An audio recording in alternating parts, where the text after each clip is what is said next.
안녕하세요. 낭낭입니다. 여러분 잘 지내셨을까요? 오늘 제가 준비해온 이야기는 오 채널이라고 일본의 익명 인터넷 커뮤니티로 유명한 사이트가 있어요. 지금 이 이야기는 거기서 유명한 레전드 괴담입니다. 여러분의 몰입을 위해서 제가 1인칭 시점으로 이야기를 풀어드리겠습니다.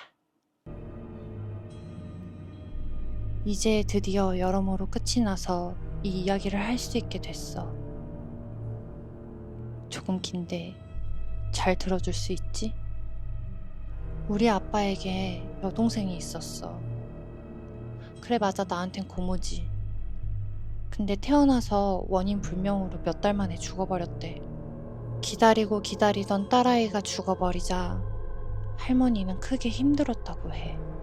그래서 그 모습을 보다 못한 할아버지가 할머니한테 금발의 여자 인형을 사다 줬는데, 할머니가 그 인형한테 고모 이름인 치즈에라는 이름을 붙이고 밤이고 낮이고 애지중지하면서 곁에 뒀대.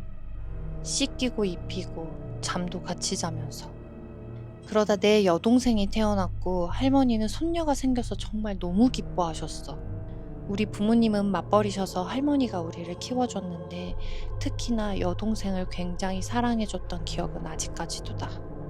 그렇게 되니까 지금까지 소중하게 여겼던 치즈에는 더 이상 할머니 베개 옆에 있지 않고 불단을 모신 방으로 옮겼어. 그 불단이 있는 방은 우리 조상님을 모셔둔 방이라서 평소에는 잘 사용하지 않는 곳이거든. 장남인 나는 어른들이 조상님들에게 아침 저녁으로 술 따라드리면서 인사하라고 시키셔가지고 매일 기도를 했는데, 그 방은 유독 춥고 어둡고 먼지 모를 섬뜩한 느낌도 드는 그런 곳이었어.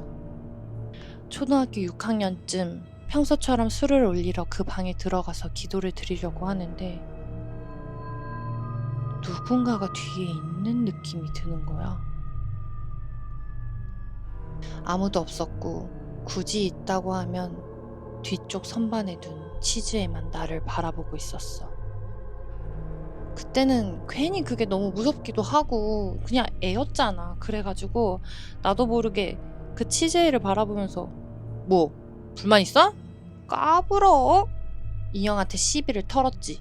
그리고 막 엄마 아빠한테도 달려가가지고 치즈애가 나 째려봤다고 그렇게 얘기를 했거든. 그 말을 들으시던 할머니가 노발대발 하시는 거야. 할머니가 나한테 평생 그렇게 화내신 적이 없었거든. 그런 할머니한테 맞추려는 듯이 아버지가 오히려 화를 더 내시면서 나 꿀밤까지 때렸는데 진짜 잘못했다고 펑펑 울었어. 그날 이후로 나는 할머니 앞에서 치즈의 얘기는 꺼내지도 않았지. 문제가 일어난 건 며칠 뒤의 일이었어. 지난밤에 술 올리는 걸 깜빡해서 불단방에 술을 올리러 갔었는데 아직 해가 지지 않아서 그런지 좀 방이 환하더라고. 두 손 모아서 조용히 기도를 드리고 있는데 갑자기 어떤 소리가 나는 거야.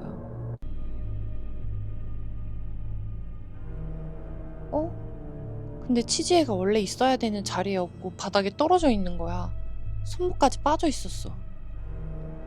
너무 기분 나쁘잖아. 마치 내가 기도하고 있을 때 다가오고 있는 것처럼 느껴지기도 했고, 그래서 진짜 너무 무서워가지고 거실로 뛰어갔는데 하필 거실에 할머니가 계셨어.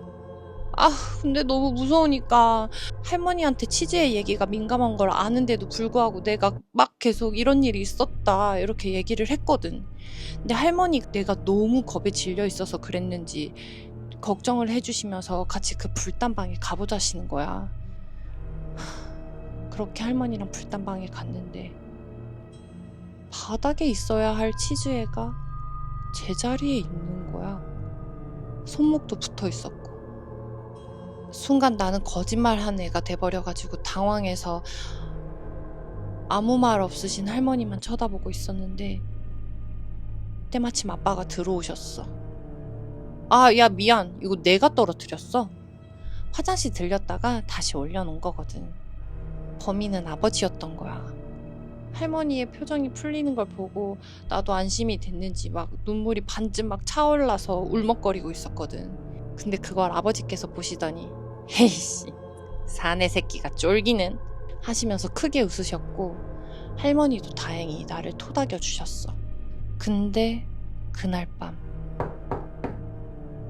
할머니가 잠든 뒤에 아빠가 내 방을 찾아오셨어. 아까 낮에 그 인형 제자리에 둔 건 아빠가 맞아. 네가 불단방에서 뛰쳐나오길래 들어가 봤는데 시즈애가 바닥에 떨어져 있어가지고 할머니 보면 화내실 것 같아서 내가 올려다 놨거든? 너 정말 거짓말한 거 아니지? 그러니까 아빠 말은 아빠가 치즈애를 떨어뜨렸다는 게 아니라는 거죠?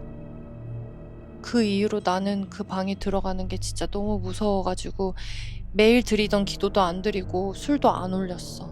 어른들이 술 주시면 그냥 그거 들고 다른 방에 한 2, 3분 정도 앉아있다가 돌아가는 식으로. 그렇게 6개월 정도 시간이 흘렀는데 여동생이 죽었어. 초등학교에 들어간 지도 얼마 안 되는 꼬마이였는데 사인은 원인 불명의 고열이었대. 갑자기 열이 급격하게 올라서 응급실로 갔는데 손 쓸 틈 없이 그렇게 숨져버린 거야.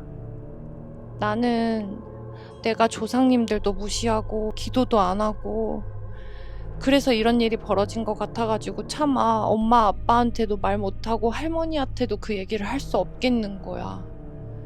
한동안 여동생이 죽은 건 내 탓이라고만 생각을 했어.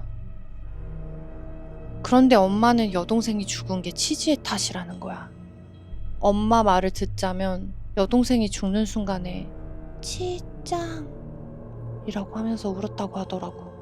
치짱이라고 부를 만한 친구는 여동생한테 있지도 않았고 짐작 가는 게 있다면 치즈의 그 이상한 인형이었지. 전에 내가 치즈애 때문에 무서워했던 걸 엄마도 알고 계셨었는데 여동생이 마지막 치짱이라고까지 하니까 과민해진 엄마가 그 인형 제발 버리자 라고 하셨는데 그 말 때문에 결국에는 장례식장에서 큰 싸움이 일어났어.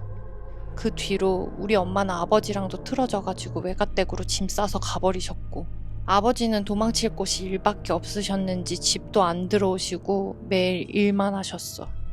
할머니 그리고 나만 그 집에 남아 있는 거지. 할머니는 매일 치즈애를 안고 꺼이꺼이 우시는 거야. 그리고 그 시기쯤에 할머니 치매가 시작이 되었어. 나는 집안일과 할머니 간호를 도맡을 수밖에 없었어. 중학생이었는데도 말이야. 밥 드시고 나면 치즈애를 껴안고 매일 울다 잠드시는 것. 그게 우리 할머니 일과였고. 할머니 식사하세요. 어느 날 식사하시라고 부르러 갔는데 할머니가 뭔가를 드시고 계시는 거야. 할머니 뭐 먹어? 밥 먹어. 어? 밥이 없는데 웬 밥?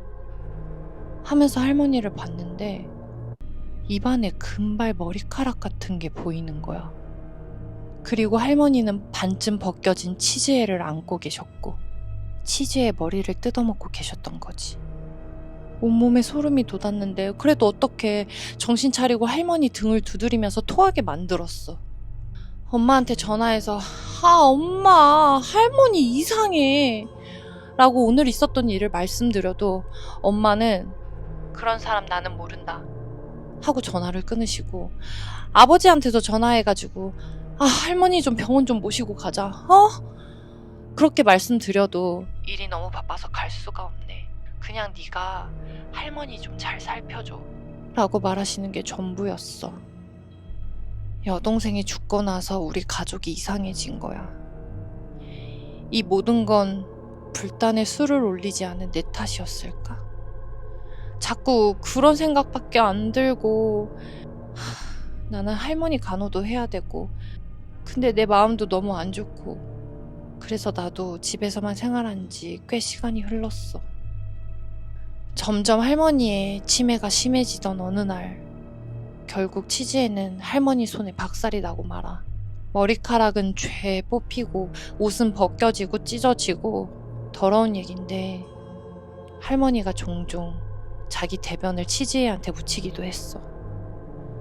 그런 걸 보니까 무서웠는데도 결국 나도 치즈애가 불쌍해지기 시작하더라고.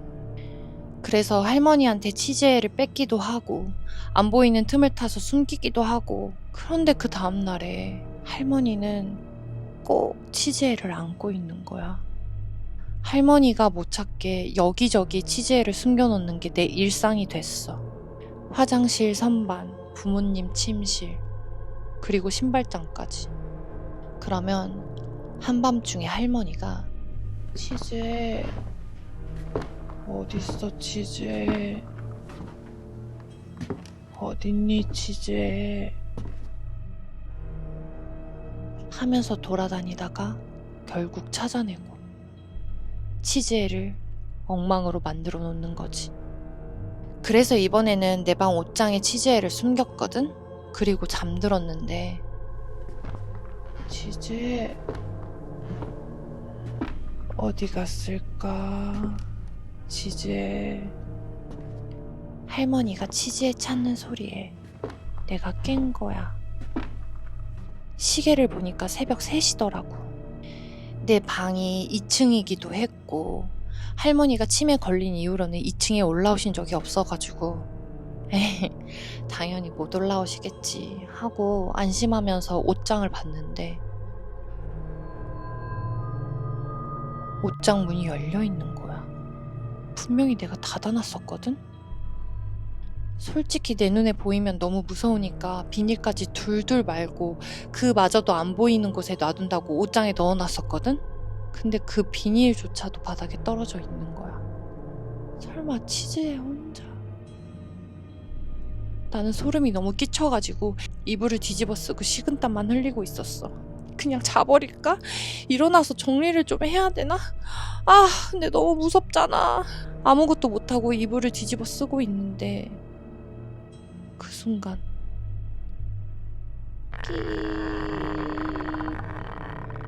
방문이 열리는 소리가 들렸어.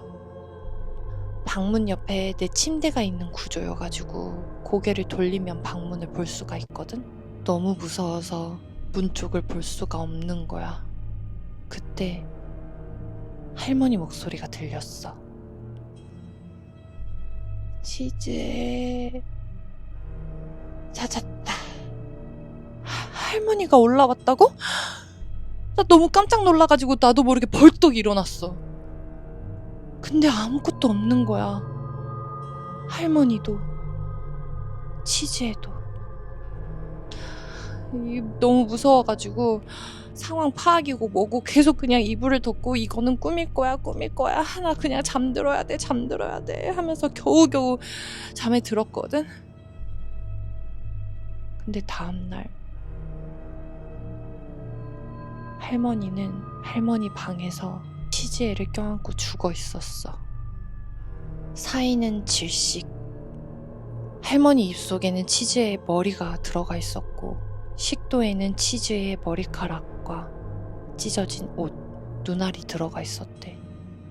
할머니 죽음은 내가 먼저 목격을 했는데 밝은 방 안에 햇볕이 잔뜩 들어오고 할머니는 눈에 핏발이 서 있는 채로 이불은 소변으로 잔뜩 젖어 있는 채로 그렇게 고통스러운 얼굴을 한 할머니가 한쪽에는 치즈애를 꽉 잡고 그렇게 죽어 있었어.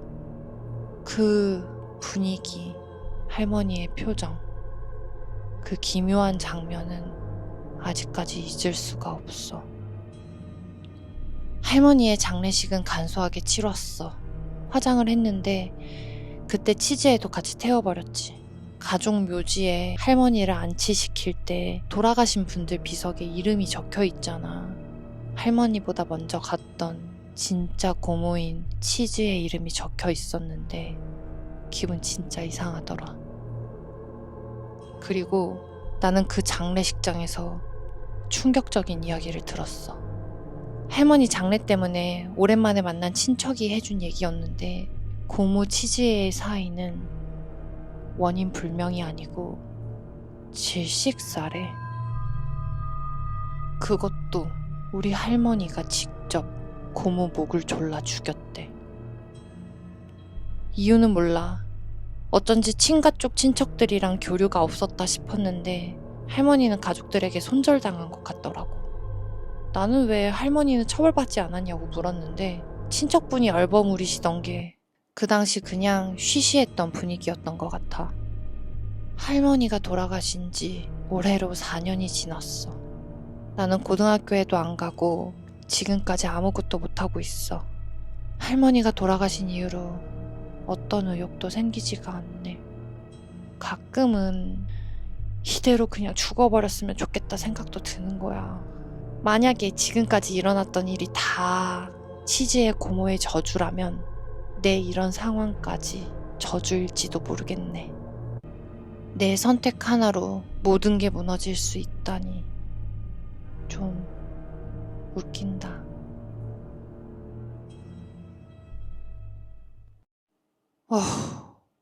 읽으면서도 진짜 너무 무서웠어요.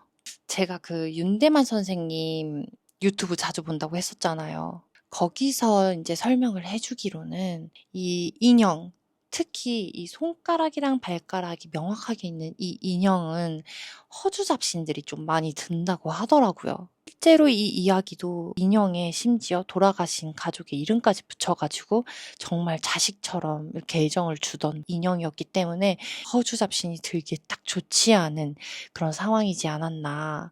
여하튼 이 썰을 풀면서도 굉장히 흥미롭고 무서운 이야기였습니다. 여러분은 어떻게 들으셨나요? 조금 무서우셨나요? 오늘 재밌게 들으셨다면 구독, 좋아요, 알림 설정 해주시고요. 저희 낭낭월드의 초기 구독자가 되어주시면 감사하겠습니다. 앞으로 더 재미있는 무서운 이야기 끌어올 테니까 자주자주 찾아주세요. 안녕.